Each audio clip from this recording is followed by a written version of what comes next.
Pada Sabtu 1 Maret 2025, pemimpin kelompok Houthi Yaman Abdul Malik al-Houthi menyampaikan peringatan keras kepada Israel melalui pidatonya. Dalam pidatonya, ia menegaskan bahwa jika Israel terus melanjutkan serangan di Gaza, Houthi akan membalas dengan aksi militer besar dan signifikan. Ia menambahkan bahwa berlanjutnya operasi IDF di Gaza, terutama jika menyerang wilayah strategis seperti Tel Aviv, akan memicu respon militer dari Houthi dengan membuka beberapa front baru sebagai wujud solidaritas kepada rakyat Gaza. Di sela-sela peringatan tersebut, Houthi juga kedapatan tengah menguji coba sistem rudal anti pesawat Nasrullah yang dikembangkan mereka dan diproduksi secara mandiri di Yaman tanpa campur tangan Iran atau Rusia. Sistem pertahanan udara ini diklaim mampu menyerang pesawat tempur modern hingga ketinggian mencapai 75.000 kaki dan dinilai akan menjadi sistem pertahanan udara Arab pertama sekaligus keempat di dunia. Laporan menyebutkan bahwa dengan inovasi ini, wilayah udara Yaman akan segera berubah menjadi zona terlarang bagi pesawat musuh. Beberapa analis pun menilai bahwa sistem ini berpotensi melampaui teknologi pertahanan yang dimiliki oleh Israel dan Amerika Serikat. Seolah-olah, Houthi berusaha menyusul sistem pertahanan udara yang telah dikembangkan lebih dulu oleh Hamas. Lebih jauh, kemampuan Houthi dalam operasi militer juga tampak jelas melalui serangan-serangan terhadap drone milik Amerika. Sepanjang tahun sebelumnya, Houthi berhasil menembak jatuh beberapa unit drone MQ-9 Reaper yang dikendalikan oleh militer Amerika Serikat. Baru-baru ini, tepatnya pada tanggal 19 Februari, Houthi kembali tercatat menembakkan rudal ke drone MQ-9 Reaper yang sedang beroperasi di wilayah Yaman. Menurut laporan Kongres, setiap unit drone yang diserang diperkirakan bernilai sekitar 32 juta dolar Amerika Serikat. Sehingga, setiap insiden semacam itu menimbulkan kerugian yang sangat besar bagi Amerika Serikat. Langkah-langkah ini semakin mengisyaratkan bahwa dalam menghadapi ancaman dari Houthi, Amerika Serikat harus bersiap untuk kemungkinan serangan berulang yang semakin canggih, sehingga memperparah tantangan keamanan di kawasan tersebut. MQ-9 Reaper merupakan drone andalan militer Amerika yang kerap digunakan dalam misi pengintaian, pengawasan, dan bahkan penugasan pemburuan musuh. Drone ini telah dijuluki sebagai salah satu pembunuh udara yang menakutkan karena kemampuannya yang sangat canggih.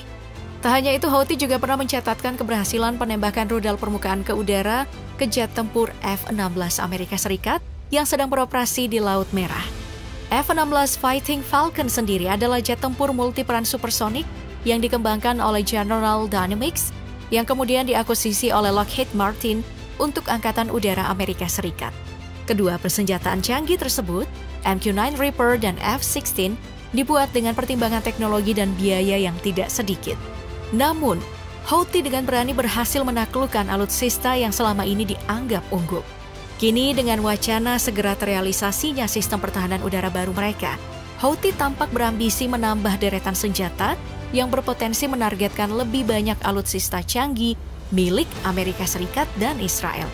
Sistem pertahanan udara yang mereka kembangkan, yaitu Nasrullah Anti-Aircraft Missile, diklaim akan mampu menyaingi sistem pertahanan udara dari negara-negara seperti Israel dan Amerika Serikat.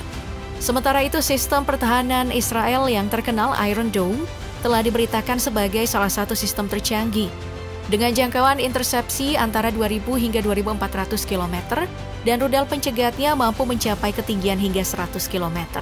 Sistem pendukung seperti Arrow yang bekerja sama dengan Iron Dome juga dikatakan berada di puncak kelasnya.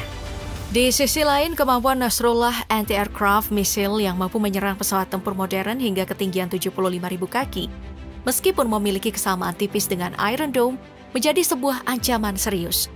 Iron Dome sendiri seringkali mengalami kecolongan, sedangkan sistem rudal baru ini digadang-gadang akan mampu menjadikan wilayah udara Yaman sebagai zona yang sangat berbahaya bagi pesawat yang berusaha melancarkan serangan.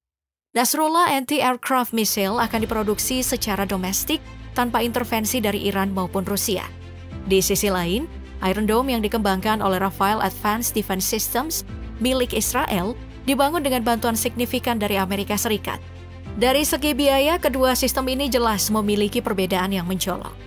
Selain sistem pertahanan udara yang baru, Houthi selama ini telah dengan konsisten mengimplementasikan sistem perlindungan melalui pengubahan rudal udara ke udara milik Rusia menjadi rudal darat ke udara yang sangat efektif.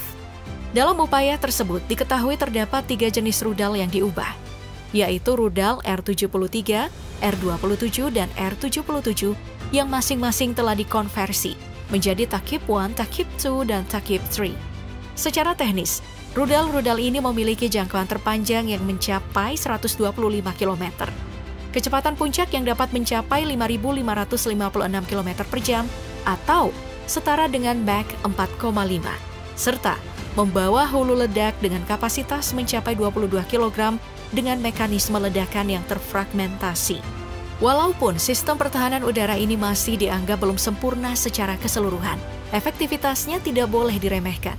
Pada tahun 2024, melalui sistem ini Houthi berhasil menembak jatuh drone canggih MQ-9 Reaper, di mana kejadian tersebut menjadi pukulan telak bagi Amerika Serikat. Karena kerugian yang ditimbulkan sangatlah besar, mengingat perbedaan harga antara kedua alat tersebut sangat jauh. Hal ini menunjukkan betapa signifikan sistem tersebut, meskipun masih memiliki kekurangan teknis dalam mengganggu operasi militer musuh. Selain sistem pertahanan udara, Houthi juga telah mengembangkan berbagai persenjataan canggih yang kerap menjadi ancaman serius bagi militer Amerika Serikat maupun Israel. Salah satunya adalah rudal balistik. Rudal Hatem-2 adalah salah satu rudal yang ramai diperbincangkan sejak Juni 2024 pasca serangan yang dilancarkan oleh Houthi terhadap sebuah kapal bernama MSC Sarah V di Laut Arab. Houthi mengklaim bahwa Hatem-2 merupakan rudal balistik hypersonic canggih hasil produksi dalam negeri. Keunggulan utamanya terletak pada sistem panduan mutakhir serta tingkat manuver yang tinggi, memungkinkan serangan langsung dengan akurasi yang sangat presisi. Hal ini membuatnya menjadi senjata yang sangat ditakuti. Dengan kemampuan yang dianggap sangat mumpuni, banyak pihak meragukan apakah rudal ini benar-benar diproduksi secara independen oleh Houthi. Mereka sering membandingkan Hatem-2 dengan rudal Khaibar Sheikhan milik Iran, sehingga disinyalir bahwa Hatem-2 sebenarnya adalah replika dari Khaibar Sheikhan yang disediakan oleh Iran. Meskipun demikian, jika benar, kemampuan rudal Khaibar Sheikhan pun sangat menakjubkan. Rudal tersebut mampu mencapai kecepatan maksimum hingga Mach 5 atau sekitar 6.174 km per jam dengan jangkauan mencapai 14.350 km dan ketinggian operasional maksimal 135 km. Mengingat posisi strategis Yaman yang berbatasan dengan Laut Merah dan Laut Arab, spesifikasi ini membuat Houthi dengan mudah dapat menargetkan seluruh kapal yang melintas di perairan tersebut. Selain rudal Hatem-2, Houthi juga mengoperasikan rudal Quds-2 yang merupakan bagian dari jajaran persenjataan andalan mereka. Rudal Quds-2 ini dibuat di Iran dan dikenal dengan nama Somar. Fungsinya adalah sebagai rudal jelajah yang digunakan dalam pertempuran di darat dan laut, dengan biaya produksi yang lebih rendah jika dibandingkan dengan rudal balistik. Nama Somar sendiri diambil dari sebuah desa yang pernah mengalami tragedi, di mana seluruh penduduknya tewas akibat serangan senjata kimia oleh rezim Saddam Hussein. Houthi mengoperasikan 3 tipe rudal dengan desain yang serupa dalam jajaran rudal jenis ini. Meskipun rudal tersebut memang diproduksi oleh Iran, bentuknya menunjukkan bahwa rudal Quds kemungkinan besar didasarkan pada rudal Kh-55 milik Rusia yang dijual secara ilegal ke Iran oleh Ukraina pada tahun 2001. Berdasarkan kemiripan tersebut, diperkirakan jangkauan rudal Quds berkisar antara 2.000 hingga 3.000 km. Selain mengandalkan rudal, Houthi juga sering menggunakan drone sebagai senjata utama dalam serangan terhadap pihak Israel maupun Amerika Serikat. Karena tidak memiliki angkatan udara yang kuat, Houthi selama ini memanfaatkan drone untuk melakukan intervensi militer dan juga sebagai alat politik. Drone yang dioperasikan oleh Houthi dinamai Samad, diambil dari nama pemimpin Houthi Saleh Al-Samad yang tewas dibunuh oleh Uni Emirat pada tahun 2018. Secara keseluruhan, pasukan Houthi mendesain dan memproduksi 3 varian drone Samad antara tahun 2018 hingga 2019 dengan basis desain yang mengacu pada drone Shahid. Drone Samad memiliki peran ganda sebagai alat pengintai dan tempur dengan daya jangkau mencapai 1.800 km dan kecepatan maksimum antara 200 hingga 250 km per jam. Drone ini menjadi andalan dalam operasi militer. Pasukan Houthi pernah mengonfirmasi bahwa varian Samad 3 digunakan dalam serangan terhadap Bandara Internasional Abu Dhabi pada tahun 2018.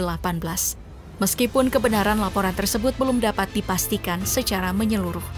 Dengan gebrakan baru untuk meresmikan sistem pertahanan udara milik mereka, Houthi tampaknya sedang mempersiapkan diri lebih matang untuk menghadapi ancaman dari Israel dan Amerika Serikat. Bahkan, persiapan ini telah dimulai sejak terdengar rumor bahwa pasukan Israel akan segera melancarkan serangan kembali ke Gaza.